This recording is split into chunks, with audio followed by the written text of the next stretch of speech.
Hi friends, మీరు చూస్తున్నారు Munna tech channel. ఇంకా మన ఛానల్ని ఎవరైనా సబ్స్క్రైబ్ చేసుకుని వాళ్ళు ఉంటే సబ్స్క్రైబ్ చేసుకొని పక్కనే ఉన్న బెల్ ఐకాన్ని ఆల్ అనే ఆప్షన్తో సెలెక్ట్ చేసుకోండి. ఈరోజు మనం డిస్కస్ చేయబోయే సబ్జెక్ట్ వచ్చేసి engineering mechanics for mechanical department and అదేవిధంగా సివిల్ డిపార్ట్మెంట్కి ఇంజనీరింగ్ మెకానిక్స్ సబ్జెక్ట్ అనేది ఉంటుంది. అయితే ఇంజనీరింగ్ మెకానిక్స్ చాలా మెంబర్స్ అయితే ఫెయిల్ అవ్వడం జరుగుతుంది. ఇది ఎందుకంటే ఇది 75% ప్రాబ్లమాటిక్ సబ్జెక్ట్, 25% వచ్చేసి థియరీ సబ్జెక్ట్. అయితే చాలా మెంబర్స్ 75% ప్రాబ్లమాటిక్ ఉన్నందువలన ఇది ప్రాబ్లమాటిక్ అంటే కష్టం రా అనే మైండ్ థాట్స్తో దీన్ని నెగ్లెక్ట్ చేస్తుంటారు. కానీ ఈ ఇంజనీరింగ్ మెకానిక్స్ ప్రాబ్లమ్స్ అనేది లాజిక్గా ప్రిపేర్ అయ్యామంటే ఈజీగా పాస్ అవ్వడం ఖచ్చితంగా 90% పాస్ అవుతారు లాజిక్గా ప్రిపేర్ అయ్యారంటే. సో దీనికి కావాల్సిన ఇంపార్టెంట్ క్వశ్చన్స్ ఈ వీడియోలో చెప్తాను. అదేవిధంగా నెక్స్ట్ వీడియోలో మీకు కావాలి అంటే కామెంట్ చేయండి. ఈ క్వశ్చన్స్కి నాకు సొల్యూషన్ కావాలి, ఈ క్వశ్చన్కి నాకు ప్రాబ్లం ఎలా సాల్వ్ చేయాలి, ఫార్ములాస్ కావాలి అనేది కావాలంటే కింద కామెంట్ బాక్స్లో కామెంట్ చేయండి. నేను ఖచ్చితంగా మీకు వీడియో అనేది నెక్స్ట్ వీడియోలో అయితే పూర్తి ఎక్స్ప్లెనేషన్ అదేవిధంగా సొల్యూషన్స్ కూడా చేస్తాను. అయితే ఇప్పుడు ఫస్ట్గా డిస్కస్ చేయబోయే సబ్జెక్టు ఇంజనీరింగ్ మెకానిక్స్లో స్టాటిక్స్ చాప్టర్ మాట్లాడుకున్నట్లయితే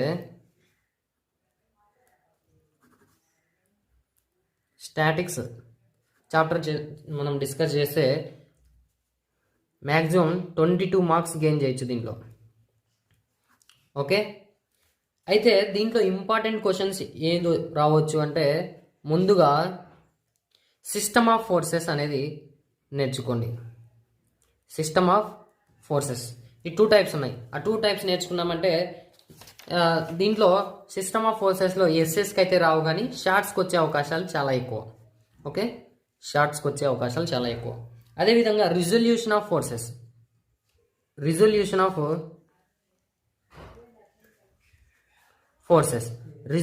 ఫోర్సెస్ అంటే R is equal to P² plus Q² plus 2PQ cos alpha, P² plus Q² plus 2PQ cos alpha root of. ఈ ఫార్ములాకు సంబంధించిన డెరివేషన్ అదేవిధంగా ఈ ఫార్ములాకు సంబంధించిన ప్రాబ్లమ్స్, రిజల్యూషన్ ఆఫ్ ఫోర్సెస్కి సంబంధించింది problems and derivations and definitions, ఇవన్నిటిలో ఖచ్చితంగా ఒక క్వశ్చన్ వచ్చే అవకాశం చాలా ఎక్కువ. రిజల్యూషన్ ఆఫ్ ఫోర్సెస్కి సంబంధించి ప్రాబ్లమ్స్ రావచ్చు లేదా డెరివేషన్ గాన రావచ్చు. రిజల్టెంట్ అండ్ డైరెక్షన్ కనుక్కోమని క్వశ్చన్ అడగవచ్చు. ఇది కన్ఫర్మ్ ఫ్రెండ్స్, ఖచ్చితంగా 90% అడిగే అవకాశాలు చాలా ఎక్కువ రిజల్టెంట్లో. అయితే నెక్స్ట్ చూసుకున్నట్లయితే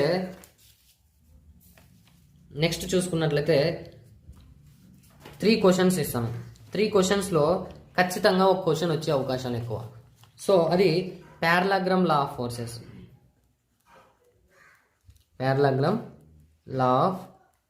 ఫోర్సెస్. అదేవిధంగా 4th చూసుకున్నట్లయితే పాలిగాన్ లా ఆఫ్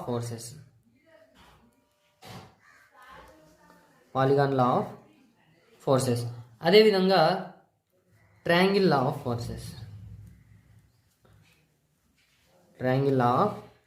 ఫోర్సెస్. ఈ 3 దాంట్లో షార్ట్స్కైనా అడగవచ్చు, లేదంటే ఎస్సేగా ఇవి 2 కలిసి ఏకిచ్చి ఇంకొకటి బ్యూ ఫార్మాట్లో రిజల్యూషన్ ఆఫ్ ఫోర్సెస్కి సంబంధించిన డెరివేషన్ లేదా ప్రాబ్లం అడిగే అవకాశాలు ఎక్కువ. అయితే నెక్స్ట్ మనం డిస్కస్ చేయబో టాపిక్ ఏంటి అంటే అది లామీస్ థీరం అనేది very very very very important topic. లామీస్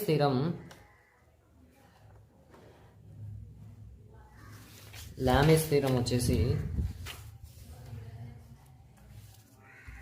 దీంట్లో డెరివేషన్ అయినా అడగవచ్చు, లేదంటే ఫార్ములా షార్ట్స్కి అడగవచ్చు, లేదంటే దీనిపైన ప్రాబ్లం కూడా అడగవచ్చు ఎస్ఏకి. అయితే ఇది ఫ్రెండ్స్ ముఖ్యంగా ఎస్ఏ అడగాలి అంటే ప్రాబ్లమ్స్ అడగవచ్చు, డెరివేషన్ అడగవచ్చు. ఒకవేళ షార్ట్స్కి సంబంధించి జస్ట్ ఫార్ములా కూడా అడిగే అవకాశాలు ఎక్కువ. సో నెక్స్ట్ చూసుకున్నట్లయితే ఇది ఫ్రెండ్స్, ఇవన్నీ క్వశ్చన్స్ నేర్చుకుంటే మినిమం 22కి 20 మార్క్స్ అనేది గెయిన్ చేయొచ్చు. ఇది ష్యూర్, 20 మార్క్స్ గెయిన్ చేయొచ్చు. ఈ టాపిక్స్లోనే వచ్చే అవకాశాలు చాలా ఎక్కువ. అయితే ఇంకా నెక్స్ట్ చూసుకున్నట్లయితే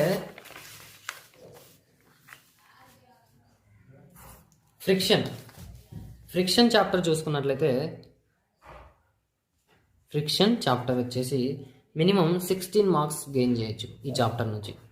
ఫ్రిక్షన్ చాప్టర్ అనేది చాలా ఈజీ ఫ్రెండ్స్, అండ్ చాలా థియరీ కూడా కొద్దిగా ఉంటుంది దీంట్లో. అయితే ఫస్ట్గా ఫ్రిక్షన్ డెఫినేషన్ నేర్చుకోవడం important. Friction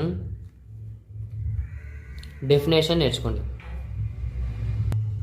so friction definition నేర్చుకోండి. అదేవిధంగా నెక్స్ట్ ఏంటంటే ఇది షార్ట్స్కి వచ్చే అవకాశం ఎక్కువ. ఫ్రిక్షన్ డెఫినేషన్ లేదంటే types of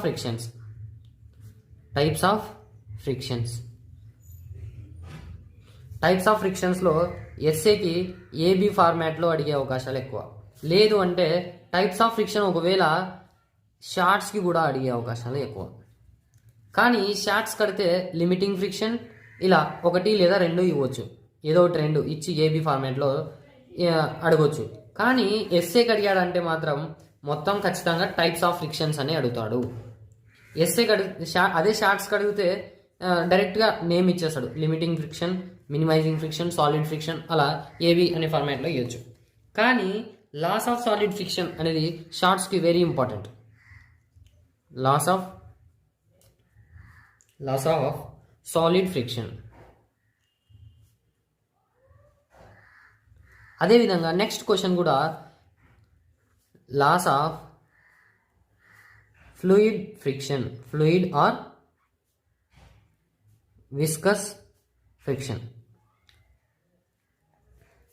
loss of fluid or viscous friction, ఈ రెండిట్లో ఒకటి వచ్చే అవకాశం చాలా ఎక్కువ ఎస్ఐకి. అయితే నెక్స్ట్ చూసుకున్నట్లయితే ప్రాబ్లమ్స్ గురించి మాట్లాడుకున్నట్లయితే very very very very important. ఈ ఫ్రిక్షన్లో ఒక ప్రాబ్లం లేని క్వశ్చన్ పేపర్ ఉండదు.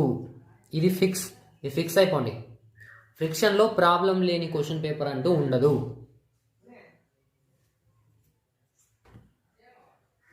సో ప్రాబ్లమ్స్ లేని క్వశ్చన్ పేపర్ అయితే ఉండదు ఫ్రిక్షన్స్ చాప్టర్లో. అయితే ఫ్రిక్షన్ చాప్టర్లో మనం ముఖ్యంగా 2 టాపిక్స్, అది ఏంటంటే హారిజాంటల్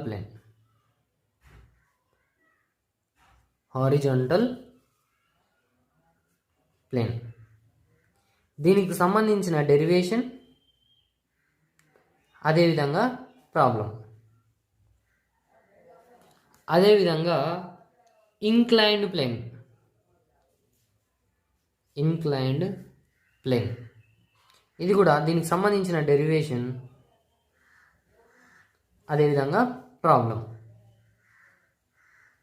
ఇవి రెండిట్లో ఒకటి ఫిక్స్, ఇది ఖచ్చితంగా 7 మార్క్స్ అడగవచ్చు, 5 మార్క్స్ అడగవచ్చు, లేదంటే వాళ్ళకు ఇంట్రెస్ట్ ఉండి 10 మార్క్స్కి కూడా డైరెక్ట్ క్వశ్చన్ అడిగే కూడా అవకాశాలు చాలా అంటే చాలా ఎక్కువ. ఇది 100% ఖచ్చితంగా ఒక ప్రాబ్లం ఖచ్చితంగా వస్తుంది. అదేవిధంగా స్టాటిక్స్ చాప్టర్లో కూడా ఒక ప్రాబ్లం ఖచ్చితంగా వస్తుంది. ఇది ఫిక్స్ అయిపోండి. సో తర్వాత వచ్చేసి జామెట్రికల్ ప్రాపర్టీస్ ఆఫ్ సెక్షన్స్ గురించి నెక్స్ట్ పేజ్లో చూద్దాం. ఇక్కడ జామెట్రిక్ ప్రాపర్టీస్ ఆఫ్ సెక్షన్స్ చూసుకున్నట్లయితే జామెట్రిక్ ప్రాపర్టీస్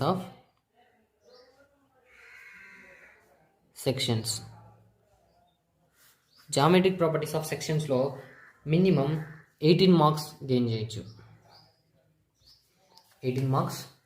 చేయొచ్చు. అయితే దీంట్లో మెయిన్గా ఇంపార్టెంట్ ఏంటంటే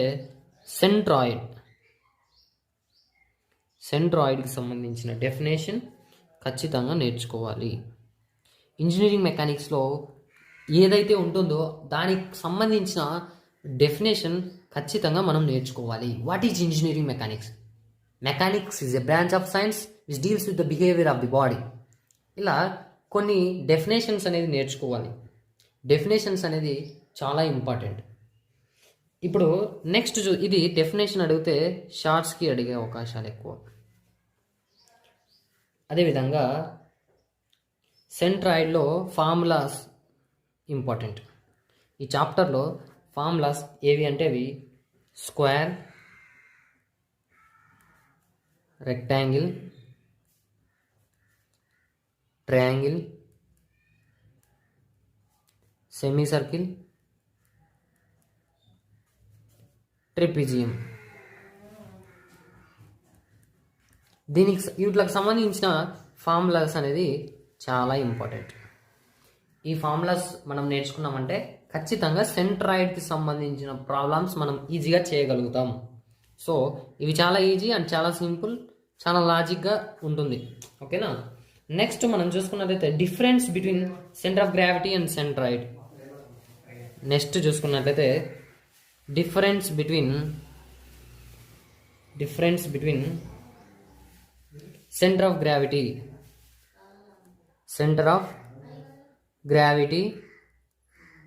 అండ్ సెంట్రాయిడ్. ఈ డిఫరెన్సెస్ కూడా చాలా important. Centre of gravity and సెంట్రాయిడ్కి సంబంధించిన డిఫరెన్సెస్ అనేది చాలా important.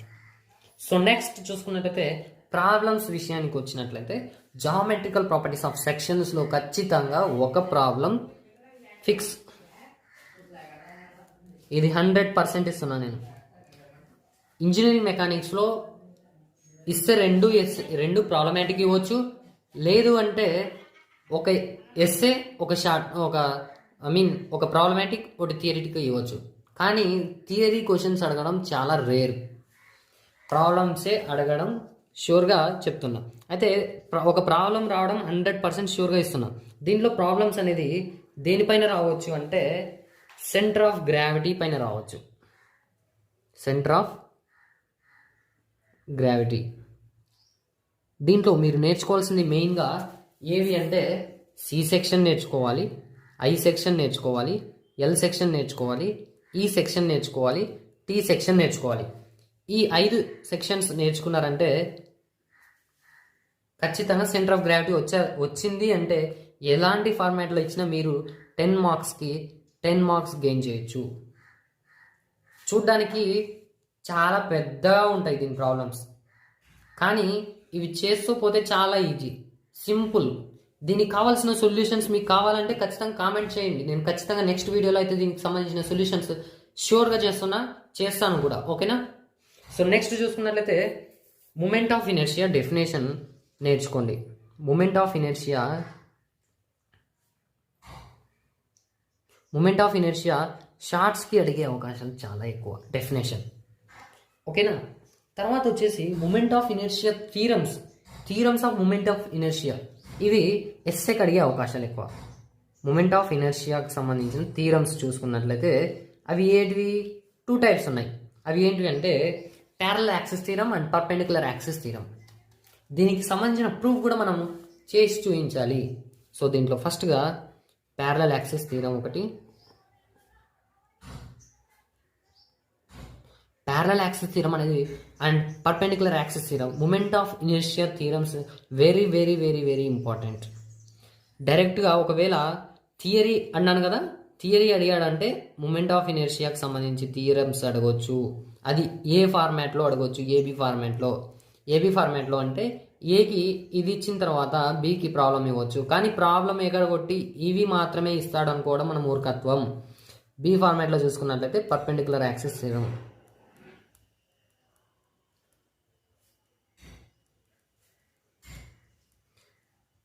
Perpendicular axis theorem. So next చూసుకున్నట్లయితే radius of gyration. Radius of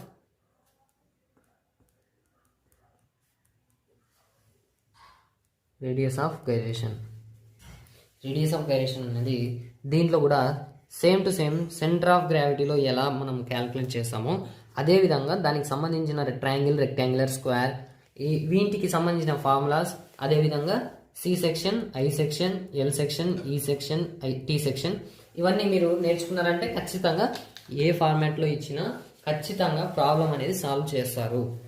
ఓకేనా. సో ఇది ఫ్రెండ్స్ ముఖ్యంగా ఇక్కడ జామెట్రికల్ ప్రాపర్టీస్ అనేది మెయిన్గా 3 టాపిక్స్ పైన అయితే డిపెండ్ అయి ఉంటుంది. అది center of gravity, moment of inertia and radius of gyration.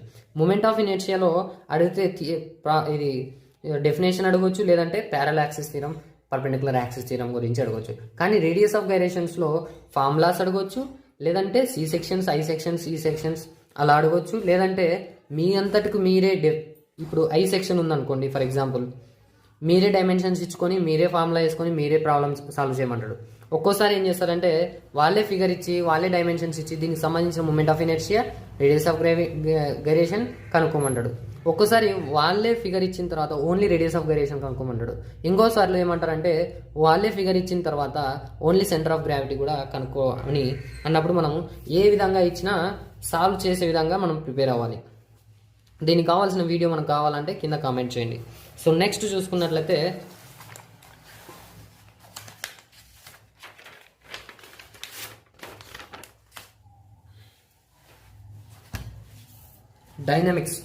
Dynamics chapter చూసుకున్నట్లయితే దీంట్లో 26 మార్క్స్ గెయిన్ చేయొచ్చు. 26 మార్క్స్. అయితే దీంట్లో ముఖ్యంగా ఫిజికల్ సైన్స్ ఎవరైతే బాగా చదివి ఉంటారో దీంట్లో డైనమిక్స్ అనేది 26కి 26 మార్క్స్ గెయిన్ చేయొచ్చు. డైనమిక్స్ చాప్టర్ అనేది చాలా ఇంపార్టెంట్ అండ్ చాలా ఈజీ చాప్టర్. అయితే దీంట్లో మెయిన్గా ప్రాబ్లమ్స్ అనేది గ్రావిటీ పైన వస్తాయి. ప్రాబ్లమ్స్ అండ్ గ్రావిటీ పైన అయితే వస్తాయి. నెక్స్ట్ చూసుకున్నట్టయితే important Newton's law of motions గురించి మనం డెప్త్గా కాకపోయినా లాస్ 3 లాస్ ఉన్నాయి. ఆ 3 లాస్ న్యూటన్స్ లాస్ అనేది నేర్చుకోవాలి. Newton's laws of motion. So next చూసుకున్నట్లయితే డిఅలెంబర్ట్ ప్రిన్సిపల్ అనేది వెరీ ఇంపార్టెంట్ ఫ్రెండ్స్. ఇది ఏది నేర్చుకున్నా ఏది నేర్చుకోకపోయినా డిఅలెంబర్ట్ ప్రిన్సిపల్ అనేది ఖచ్చితంగా నేర్చుకోవాలి. డిఅలెంబర్ట్ ప్రిన్సిపల్ చాలా చిన్నది అండ్ చాలా ఈజీ. డిఅలెంబర్ట్ ప్రిన్సిపల్ టాపిక్ వచ్చేసి అదేవిధంగా మోషన్ ఆఫ్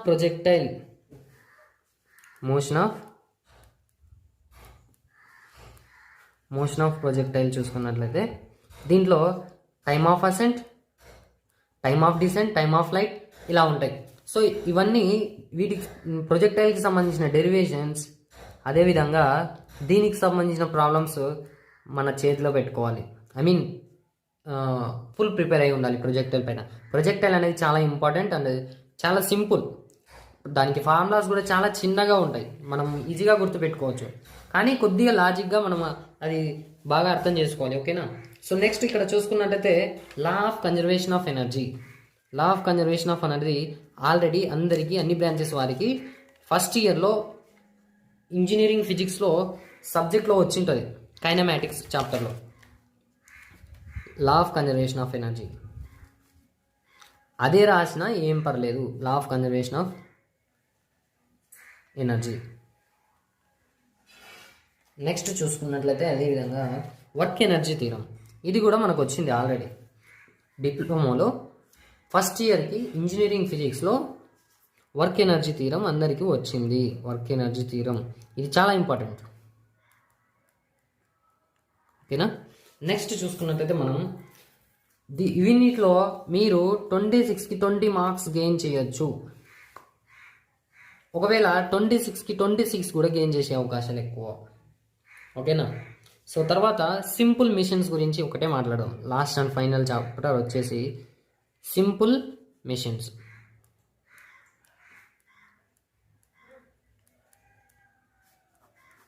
సింపుల్ మిషన్స్లో ఫస్ట్ ఆఫ్ ఆల్ డెఫినేషన్స్ అనేది వెరీ ఇంపార్టెంట్. డెఫినేషన్స్ 3 మార్క్స్ అడిగే అవకాశాలు ఎక్కువ. సింపుల్ మిషన్స్ ముఖ్యంగా ఎన్ని మార్క్స్కి రావచ్చు అంటే అది సింపుల్ మిషన్స్ అనేది ఎన్ని మార్క్స్కి రావచ్చు అంటే ఇక్కడ డెఫినేషన్ చూసుకున్నట్లయితే ఫస్ట్గా 3 మార్క్స్కి రావచ్చు.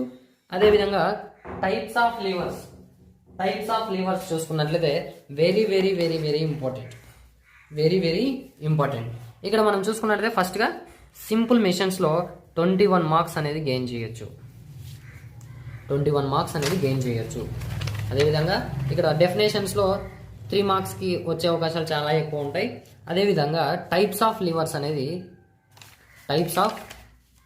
లీవర్స్ ఇది జస్ట్ డెఫినేషన్ ఇచ్చిన తర్వాత ఫిగర్ కూడా వేయాలంటే ఎస్ఏకి అడిగే అవకాశాలు ఎక్కువ. అదేవిధంగా ఓన్లీ డెఫినేషన్ రాయమంటే షార్ట్స్కి కూడా అడిగే అవకాశాలు ఎక్కువ ఉంటాయి. సో టైప్స్ ఆఫ్ లీవర్స్ అనేది very very important and topic అనమాట లివర్స్ అనేది. తర్వాత వచ్చేసి system of pulleys. System of pulleys వచ్చేసి very important for SA questions. System of pulleys.